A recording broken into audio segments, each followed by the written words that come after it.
እንግዲህ የአገር ቤት ቆይታ በመብራት ኃይል ቡድን ተገታ።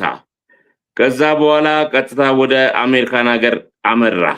አሜሪካን ሀገር በሰሜን አሜሪካው ዓመታዊ እግር ኳስ ውድድር ላይ የኒውዮርክን ቡድን ረጅም ዓመት በማገልገል አገር ውስጥ ያልተሳካልን የመጫወት ፍላጎትን አሳክተሃል ማለት እንችላለን። እስቲ ስለ ኒውዮርክ ቡድን አገባብህ ትንሽ በለን። ጥሩ። በቅድሚያ እዛ ላይ የመጀመሪያው ላይ ከኢትዮጵያ እንዳልከው ልመጣ ስል በስራ ምክንያት መብራት ኃይል ስራ ነበረ እና እንዳጋጣሚ የዛን ጊዜ እንደ ቋሚ ነገር ሁኜ ወደ አለሚያ ተመደብኩኝ። አለሚያ ወደ ሐረር አካባቢ አለሚያ የምትባላለች። እዛ ተመድቤ ለአለሚያ ምርጥ ተመርጬ ለአለሚያ ለአንድ ዓመት ጫውቻለሁ። ለአለሚያ ለከተማው እና በጣም አረሳውም። ጥሩ ጊዜ ነው ያሳለፍኩት። ከሐረር ቲም ጋር አለሚያ ወደ ከሐረር ጋር እንጫወት ነበረ። እዛ ሄጄ ለአንድ ዓመት ይጫወት ነበር። ግን ብዙ ነገሮች አጋጥመውኛል። የአዲስ አበባ ልጅ ነኝ እና ወደ ሐረር አካባቢ ተወልጄም አላደኩም እና እዛ በነበረው ጊዜም ብዙ ችግር ደርሶብኝ ነበረ። የቋንቋ ችግር ነበረብኝ። እዛ ወደ አለሚያ አካባቢ አልናገርም። አንዳንዴ እኔ አዲስ አበባ ተወልጄ ስላደኩ በጣም ሀርድ ነው ሌላ ቋንቋ ለመናገር እና በጣም ሴሮሙ ይጮህ ነበረ። እኔ አልገባኝም ሴሮሙ ለምንድን ነው የሚጮኸው ምናምን ስል ሰው የሚለው አስወጡት ነው የሚሉት። አስወጡ፣ ያን ልጅ አስወጡት፣ ያን ልጅ አስወጡት እና ስም ይጠራሉ። አሁን መጥራት አልፈልግም እና የዛን ይሄን ነገር ነበረ። ከዛ የዛን ደግሞ ችግር አሳልፌ ያው እንዳልከኝ ወደ አሜሪካ ሀገር መጣሁ። 1996 የመጀመሪያ የመጣሁት ኒውዮርክ ነው እና እኔ በመጣሁበት ጊዜ ከወር በኋላ የኤስኤፍኤን ውድድር ይካሄዳል። አይ ብሊቭ 1997 መሰለኝ 96 እና ሲካሄድ ወደ ዲሲ ሄዳለሁ ከኒውዮርክ ጨዋታውን ለማየት። እንግዳው የሙይታ ከበደ ነበር የመጣው ከጊዮርጊስ ነበር የሚጫወተው። ያው ሲጫወት ተጋብዞ መጥቶ ውድድሩን እዛ ነበረ እና በጣም ያን ውድድር ሳይ አሜዚንግ። የዛን ጊዜ እንዳውም ብዙም ኦርጋናይዝ አልነበረም እና የኒውዮርክ ልጆችም አግኝቼ ልጆቹ እንዴ ኳስ ተጫዋች ሰው የት ነው የምትኖረው ኒውዮርክ ምናምን ስላቸው በቃ ኒውዮርክ ስንመለስ እኛ ጋር መጠጥ ትጫወታለህ፣ ከእኛ ጋር ፕራክቲስ ታደርጋለህ ብለውኝ ከዛ በኋላ እዚህ መጥቼ ነው ከነሱ ጋር ተገናኝቼ ኦልሞስት 15 ዓመት ይሞላል የተጫወቱት ለኒውዮርክ አባይ ቲም እና ትሬኒንግ እንሰራለን። ኒውዮርክ ከባድ ነው በጣም ትሬኒንግ ለመስራት፣ ግን ቅዳሜና እሁድ ቀን ነው የምንሰራው። እሁድ ቀን ነው ጠዋት ነው የምንሰራው ሜዳ እንዳያያዝብን። ግን ይገርማል ወደ 60 ወደ 7 ፕሌየር ነበር የዛን ጊዜ የሚመጣው እና ኤርትራኖች እና እኛ ተደባልቀን የምንጫወተው። በጣም ፍቅር ነበረ፣ ደስ ይል ነበረ። ፕሮግራሙ እናዘጋጃለን፣ ውድድር ይዘጋጃል እና በዛ ላይ ነው አስታክቄ የኒውዮርክ አባይ ቲም በየአመቱ አንድ ጊዜም አሳልፌ አላውቅም። አሁን እንግዲህ ማውራክ እንደነገርኩ ነው ከመጣው ጀምሮ እስካሁን ድረስ ኢሴፍኔ ቀርቼ አላውቅም። ተጫዋች ነበርኩ። አሁን ደግሞ ለ10 ዓመት የኒውዮርክን ቲም እኔን ማሰለጥነው እና ልጆች ነበሩ፣ ብዙ ልጆች ነበሩ እዚህ ኒውዮርክ። እነሱን እያሰለጠንኩ እያልን አብረን ቢኒያም ደግሞ ቢኒያም ፀሐዬ እሱም ኮች ነበረ።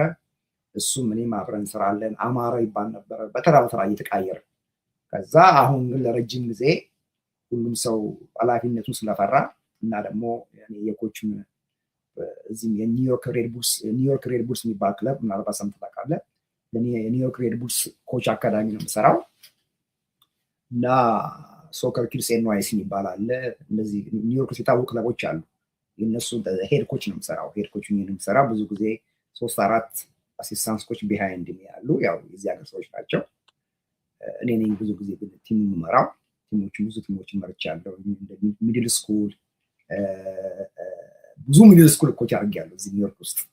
በየአመቱ ነው ስራ የምቃይረው። ምክንያቱም አንዱ ጋር አደረግና ያው ኮንትራት ጨርስ ደግሞ ሞር ገንዘብ ለማግኘት ሌላ ጋር እሄዳለሁ እና የኒውዮርክ አባይ ቲም አሁን ባለው ደረጃ ብዙ ፕሌየሮች ኒውዮርክ ውስጥ መኖር ስለማይችሉ ኑሮ ከባድ ስለሆነ ሙቪ ያደርጋሉ፣ ይወጣሉ፣ ከዚህ ሀገር ለቀው ይሄዳሉ ማለት ነው። አሁን ፕሌየሮችን ወለቀው ሲሄዱ ከዛ ለማምጣት ደግሞ እኛ ገንዘብ አዋጠን እኔ ራሴ ማለት ነው እኔም ብዙ ጓደኞች ወንድም ብዙ ፕሌየር የጫወቱ ልጆች አሉ እዚህ ኒውዮርክ ውስጥ እነሱ ናቸው አንድ ላይ ገንዘብ እያሰባሰብን ቲማችንን እንደ ቦርድ ሜምበር አድርገን በየአመቱ ከተለያየ ስቴት ማመጣቸው ፕሌየሮች እንዳውም አንዳንድ ጊዜ ፕራክቲስ አንሰራ ሳራያቸው ባላቸው ሁኔታ አጣሪጅ ልጃቸው የሚሄድ ኢሴፌኔ ቶርናመንት እና ከኢትዮጵያ እናመጣለን የመጀመሪያው ኢትዮጵያ ማምጣት ነው የጀመርነው እንዳልኩ ምንምዛ ከበረ ቢምጡ እንጂ ኦፊሻሊ በወረቀት በትክክለኛ ወረቀት ይመጡ የነበረው የሚያመጣው የኒውዮርክ አባይ ቲም ነው ሰለሞን አሰፋ የሚባል ነበር ነፍሱን የማረው ትልቅ የኤስኤፍኤንኤም ቦርድ ሜምበር ፋይናንስም ነበረ የእኛም ፕሬዚዳንት ነው ኒውዮርክ የነበረው እና እሱ ደብዳቤዎች እየጻፈ ፕሌየሮች ከኢትዮጵያ እንደነገርኩ እነ ፍጹም ገብረ ማርያም እነ ማን ነው ሌላ ደግሞ ያመጣው ስዩም ምን ያህል እነዚህ ሁሉ ፕሌየር ማለት መጠራል ከ10 ፕሌየር በላይ እኛ እናውጣ የነበረው እና ሲስተሙም ብዙም አልታወቀም ፕሌየር ማምጣት ኒውዮርክ ብቻ በሚያመጣው እና ግን ከዛ እኛ ሲስተሙ እየነገርናቸው እንዴት አሁን ትንሽ ብዙ ሰዎች ብዙ ክለቦች እያመጡ ነው ብዙ ስቴቶች እያመጡ ነው እና እንደዛ እያደረግን እንኳን እናጫወተው ግን ኒውዮርክ አንዴ ወርደን ነበረ ወደ ሰከንድ ዲቪዥን ወደ 8 ዓመት ነው የፈጀብን ተመልሶ ወደ ሰከንድ ዲቪዥን ለመሄድ እንደ ድሮ አይደለም የኤስኤፍኤን ውድድር እንደ ድሮ አይደለም የአሁን ሰዓት ውድድሩ is very high level ነው ልጆቹ በዚህ ሀገር ያደጉም ቢሆኑ ኳስ በደንብ የሚችሉ ናቸው ኦፊሻል እና ራሱ ኤስኤፍኤን የድሮን ስመለከተውና የአሁን ስመለከተው እንዴት እንዳደገ የፕሌየሮቹ ፕሪሚየር ሊግ ብታይ ነው ይመስል በቃ ጨዋታቸው እና ለኔ ግን ጥሩ ነው የሆነልኝ እኔም በእነሱ አስታክኬ ብዙ ጊዜ ስለማላገኝ የዛች ሳምንቷን በኢትዮጵያ ጋር ስለመገናኝ በጣም ተደስቼ በነፃ ነው የምሰራው ምንም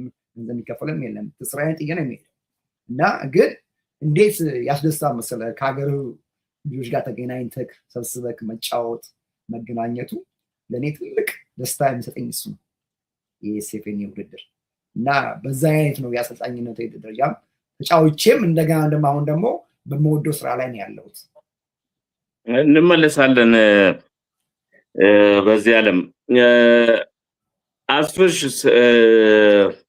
ያው እንግዲህ ሀገር ውስጥ የእግር ኳስ የተጫዋችነት ዘመን ተጠናቀቀ ወደ አውስትራሊያ ሄድክ አውስትራሊያ ከገባ በኋላስ የምትጫወትበት እድል አገኘ እንደ ሰሜን አሜሪካን የኢትዮጵያኖች አመታዊ ውድድርስ አውስትራሊያ ላይ የተቋቋመ ነገር እንደነበረ ሰምቻለሁ በነ ምትክ አልባው አጥቂ የኢትዮጵያ ብሔራዊ ቡድን አጥቂ ኤርሚያስ ወንድሙ አማካኝነት አሁን ምን ደረጃ ላይ ይገኛል አንተስ በህፃናት ስልጠናን እንዴት ልጀምር ቻልክ የሚለውን ሁለቱን ጥያቄዎች አያይዘህ ብትመልስልኝ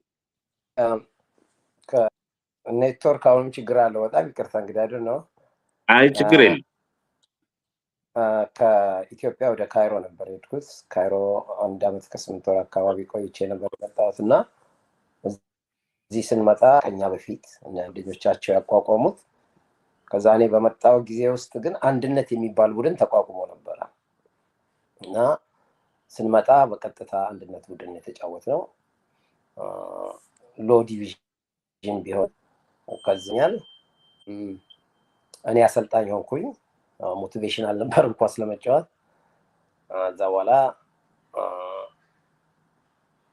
አሰልጣኝነት በዛ መልኩ ነው የተጀመረው